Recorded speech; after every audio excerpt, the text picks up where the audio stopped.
To factor, I always start off by looking for the greatest common factor. After that, I count how many terms I have. If I have 2 terms, I'm always looking for the difference of 2 perfect squares. Now, in order to know what I'm looking for, I need to know what those words mean. In math land, difference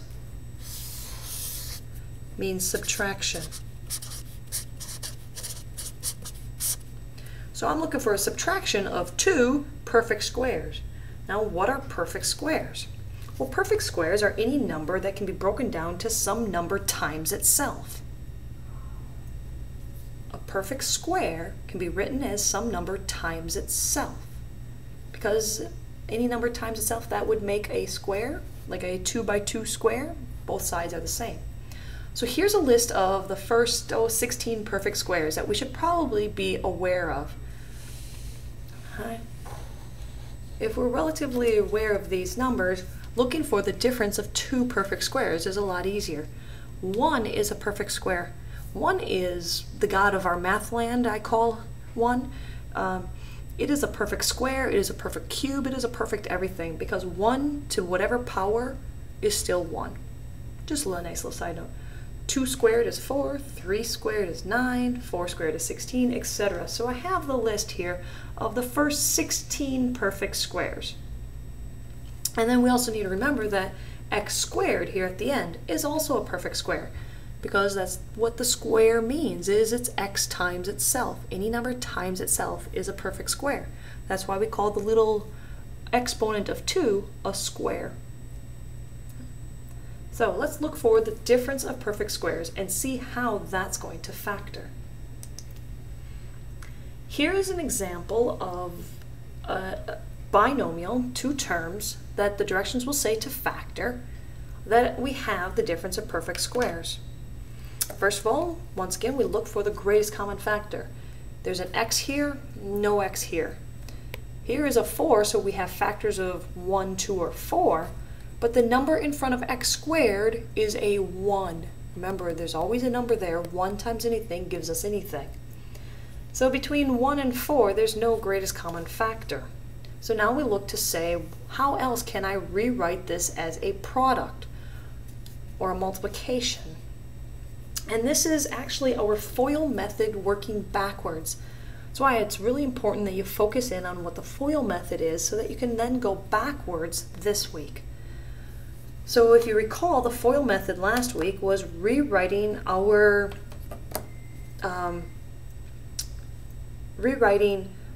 two binomials being multiplied together as a trinomial or a polynomial that you multiplied inside. Well, here we're going backwards. We're going to rewrite this as a product of 2 binomials. Writing it as a product of 2 binomials. All right, that's what our factoring is in essence going to be doing for us. Writing things as a product of 2 binomials. Now, you'll notice that we don't have that middle term on this one. That's actually beneficial to us, as what we're going to have instead is just our first and our last. And we can work this backwards. We can say what number times itself gives us x squared. We say, well, x squared is made up of x times x. And then we need to say, okay, what 2 numbers will multiply to a -4 and add to 0 since I don't have a middle term? Well, in order to get a -4, one of my numbers has to be positive and one has to be negative. Doesn't matter which one you put first, which one you put second. Now, 2 numbers that multiply to 4 but add to 0, if I use 1 and 4, that's not going to get me 0. The only way that we get 0 is if we add opposites. Same number, but one's positive and one's negative. And that's why we need a perfect square, because what number times itself, same number, gives us 4. It's 2 and 2. Now we have this in factored form. X plus 2 times x minus 2. Let's prove it to ourselves by foiling it to show what we get. Okay, this is our check. FOIL method. Take the first times the first. X times x is x squared. Then you do your outside. So really the FOIL method is taking this x and distributing it through. X times the negative 2 is a negative 2x. Then you do the inside and you distribute the same way. 2 times x, it's a positive 2, so this makes it positive 2x. And a positive 2 times a negative 4, times a negative 2 is a negative 4 for your last terms. The middle terms are opposites. Negative 2x plus 2x is not x, it's 0x. And 0 times anything is 0. So that term goes away. They cancel each other out. That's how you end up with just the two terms. We have the x squared minus 4. So there it checks. So what was the answer again? The answer is this product in factored form. Things that are being multiplied together is factored form. So x plus 2 times x minus 2 is equal to our x squared minus 4. And that's our factored form. Let's do another. If we have x squared minus 49, once again the first thing I look for is a greatest common factor. We don't have any here, so then I count how many terms I have. I have 2 terms. The first term is an x squared, that's a perfect square. My second term is 49. Now if you need to go back to your list of numbers of perfect squares, you can do so. And right there is 49. 1, 2, 3, 4, 5, 6, 7. 7 times 7 is 49. So that's a perfect square, and we are subtracting the 2 terms. So this is clearly the difference, subtraction difference of 2 perfect squares. So then I can factor it. It factors to the root of both of these. What do I do to get x squared? X times x. What times itself is 49? 7 and 7. To get a negative, I need 1 positive, 1 negative. It does not matter which you put first. You could put x minus 7 times x plus 7. The importance is that the quantities are in parentheses and that you have one of each sign. So either or would be correct for that one. Let's do a little bit more of a difficult problem. Once again, I'm first looking for the greatest common factor. I do not have a greatest common factor, so the next step that I look for is how many terms do I have? I have 1, 2 terms. So now I look to see if they're perfect squares. 81 is a perfect square. I have a difference. X squared is a perfect square, and 4 is also a perfect square. Every factor in both terms have to be perfect squares in order to factor by the difference of perfect squares. So I know that this is factorable. I make my 2 sets of parentheses. What times itself gives me a 4x squared? It's going to be a 2x and a 2x. What times what gives me 81? It's a positive 9 and a negative 9. And just like that, you have that factored. Feel free to FOIL the check. Here's another one to start looking at. Now, if we first of all go straight to the point that, oh, I have 2 terms and I'm subtracting, I must be doing the difference of perfect squares, we might miss something, because 27 is not a perfect square. And for that matter, 48 is not a perfect square either. You need to remember that whenever the directions say to factor, the first thing you always look for is the greatest common factor. It'll make your number smaller, easier to handle, and it'll let you go further in the factoring. So what goes into 27 and 48?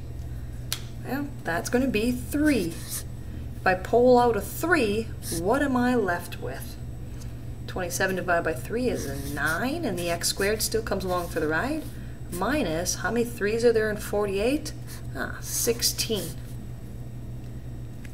So now I have a greatest common factor of 3 on the outside, and I have this binomial inside. Now the binomial inside is now the difference of 2 perfect squares.